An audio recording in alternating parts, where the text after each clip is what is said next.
Hey there, fellow podcasters. Do you ever feel like you're struggling to grow your podcast audience, or you find it challenging to monetize your podcast despite all of the hard work that you've put in? Don't worry, you are not alone. As your personal podcast coach, I am here to help you turn your podcast into a success story. Now, I know firsthand how frustrating it can be when your podcast doesn't gain traction or when your efforts really don't seem to pay off. But just imagine if you could unlock the secrets to a growing, thriving podcast, you could create a loyal fan base, you can expand your impact, and yes, you can generate consistent revenue from your podcast business. Well, that's what my mission is going to be today. Today, I'm going to be sharing with you the 4 things that I have found successful podcasters do differently than podcasters who have no audience and no growth. But before we dive into those strategies, just so that you know I have a pretty good idea of what I'm talking about, let me quickly introduce myself. So my name is Kevin Schmidlin. I'm a podcaster. I'm a podcast coach. I launched my first podcast, Philly Who, as a side hustle in 2018. Within 18 months, it had surpassed 100,000 downloads and more than $140,000 in monetized revenue. Then in 2020, I began helping other podcasters, just like you, to grow and monetize their show via the Grow the Show podcast and my online program, the Grow the Show Accelerator. So over the past 5 years at the time of this recording, I have helped generate millions of downloads and hundreds of thousands of monetized revenue. And today, my mission is to help you do that as well. So let's get started. Okay, so today we're going to go into the 4 things that successful podcasters do that unsuccessful podcasters don't do. And you'll notice that one of those 4 things that I'm not going to mention is be consistent.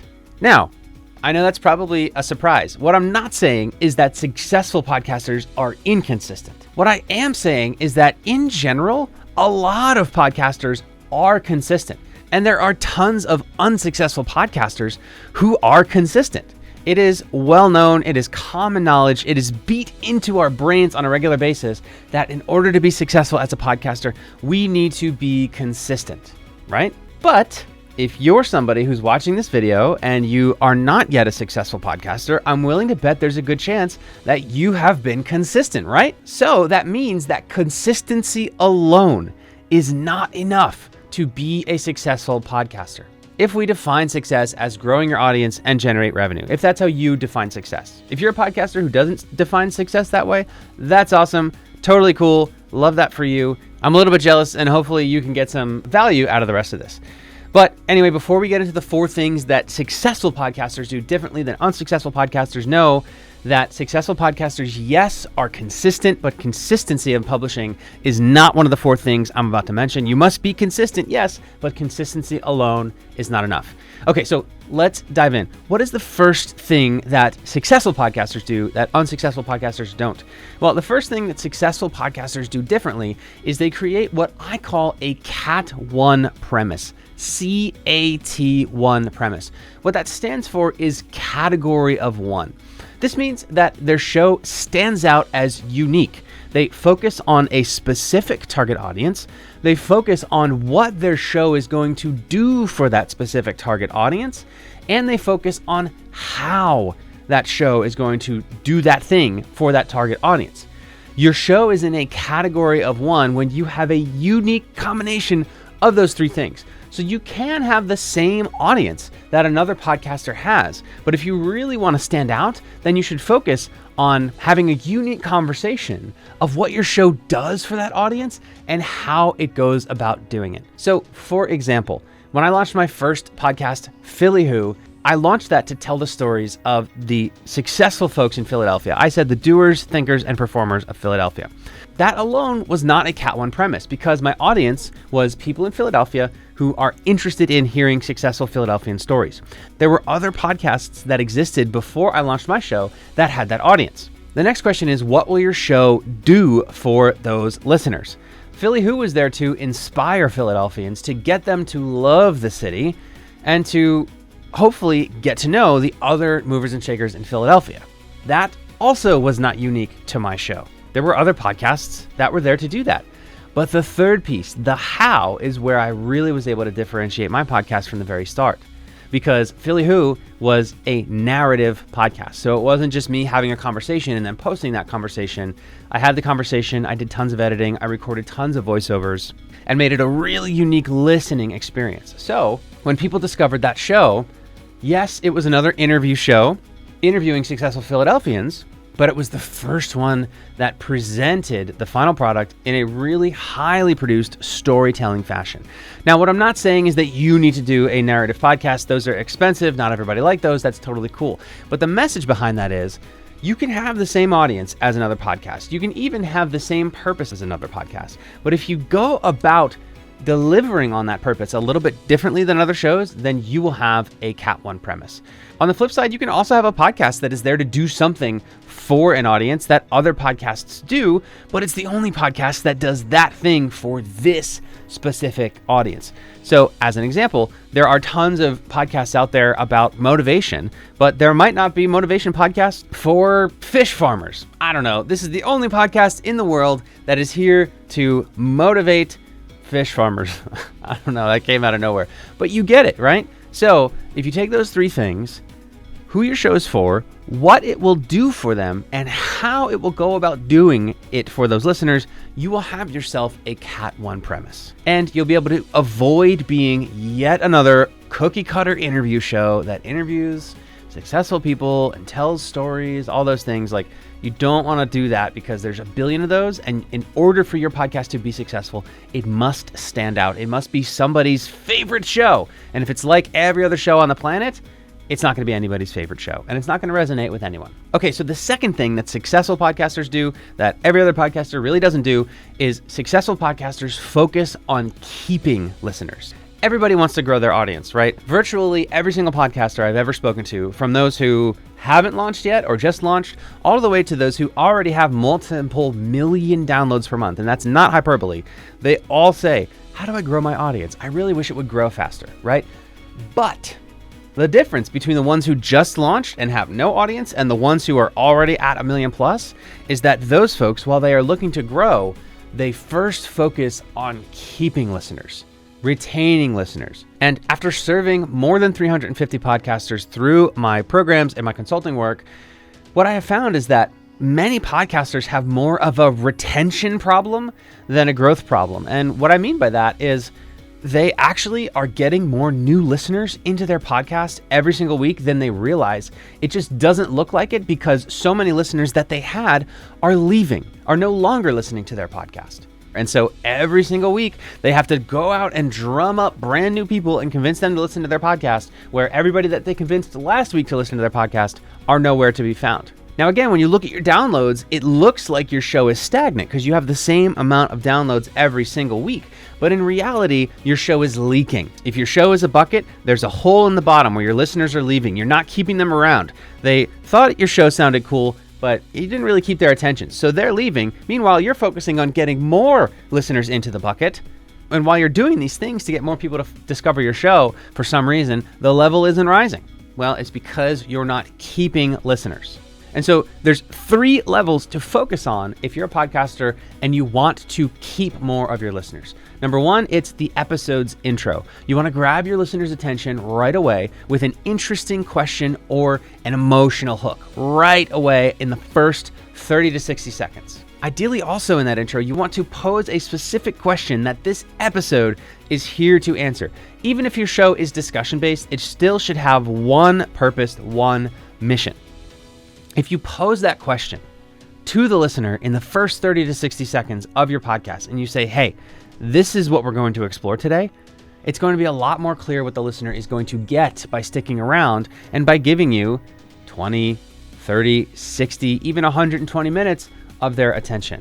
The vast majority of podcasters that I see struggle with retention, all they have to do is fix their intro, make a better intro, and actually do a good job of convincing the listeners to listen to the whole episode, and their show starts to grow. In fact, this happened with Nate, who is a client in the Grow the Show Accelerator. He joined us at 20,000 downloads per month, and his show was doing okay, but it really wasn't growing. I listened to his intro, and as soon as you press play on the episode, it was super digressy. It wasn't really clear what he was going to talk about or who the guest was that they had on the show. He just went into talking about the weather, and I was like, Nate, we need to fix this. So we took 1 week.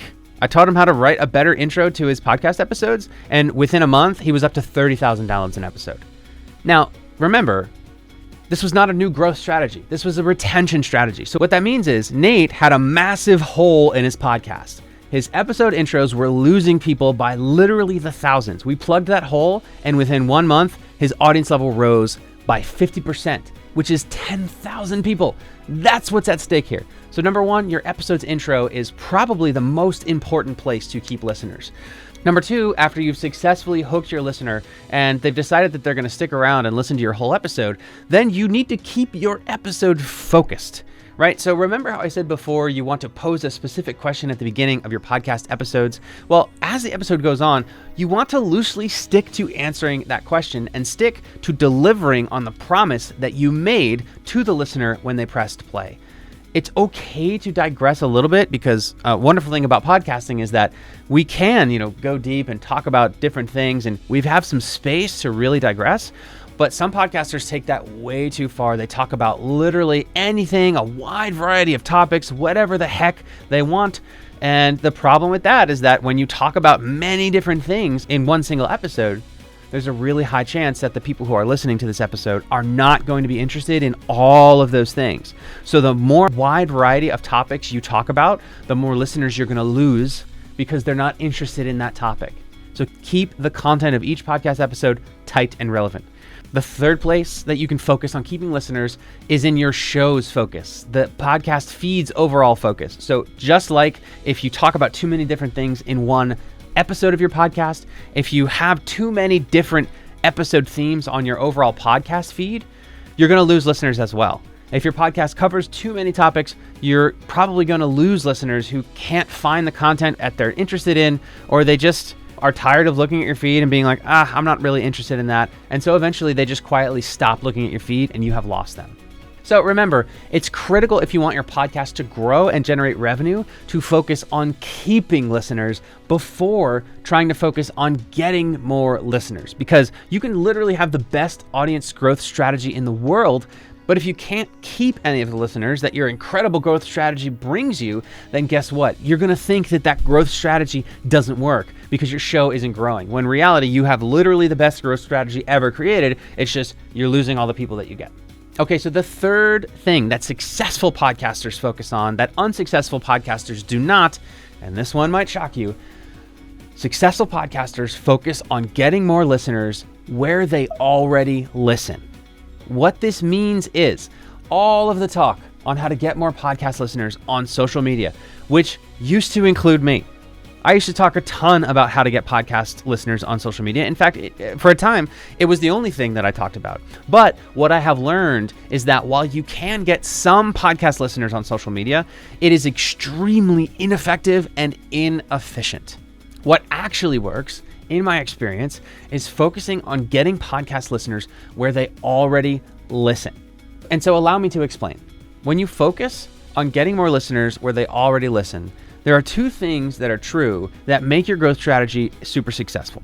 Number one, if you make it so that people find out about your podcast when they are listening to another podcast, number one, you guarantee that 100% of the people that you reach with this strategy listen to podcasts on a regular basis. Because I've got news. You can make the most amazing TikToks or YouTube shorts or Instagram reels or short form videos or social media posts or Facebook group posts ever to try to get podcast listeners to your show. But guess what? Roughly half of the people who see that interview clip on your TikTok or who see that post in a Facebook group don't listen to podcasts on a regular basis. And you're not going to get them to start. And so while you have put all this work into creating the perfect repurposed content on social media, 50% of the people who watch that video are just not podcast listeners. And so all of those people that you went into that effort to reaching with that video was a complete waste. Maybe not a complete waste, but they're not going to become your podcast listeners. The second thing is that when you reach somebody via social media, they may be a podcast listener. So for the second half of people who you reach on social media, they might be podcast listeners on a regular basis. They might listen when they commute or when they work out or when they clean or go for a walk or something like that. But you don't reach them while they're doing that thing. You reach them while they're scrolling on social media. The odds that that person is going to close out the social media app that they are currently on, stop what they're currently doing, sitting on the couch, maybe they're in the bathroom, maybe they're in the line at the grocery store, and go start listening to your hour-long podcast episode, the odds of that happening are slim to none. So you may have, with that short-form video, reached somebody who would be the perfect listener of your podcast. But because you reached them at a time where it's just too much work to go give your show a try, they're not going to do that. And so while you reached that potential listener, you didn't get them to actually tune into your show. And so all that effort was wasted. This is why so many people have really strong social media presences and they post short form videos all the time about their podcast. And those videos actually get some serious reach, but they get no podcast listenership from it because they did not reach people who are guaranteed podcast listeners, and they did not reach them in the moment that they are being a podcast listener. If you reach somebody while they're listening to another podcast, it is way easier for them to switch over and give yours a try and eventually become your loyal raving fans. So how do you do this? How do you get more listeners where they already listen? Well, the best way is by collaborating with other podcasters who already have your target audience. And you can do that through guest swaps, right? So you can have each other on each other's show.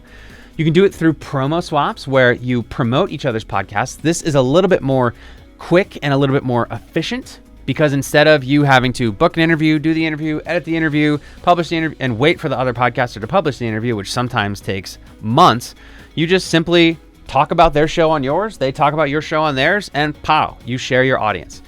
You can also do something called episode drops where they share a full episode of your podcast, or if you've got some cash to put into this, you can buy ads on other podcasts, or you can buy ads in podcast listening apps like Overcast or Podcast Republic. There's a bunch of them. You don't need to do that. It's just something if you've got some money that you want to spend on growth, which some people do.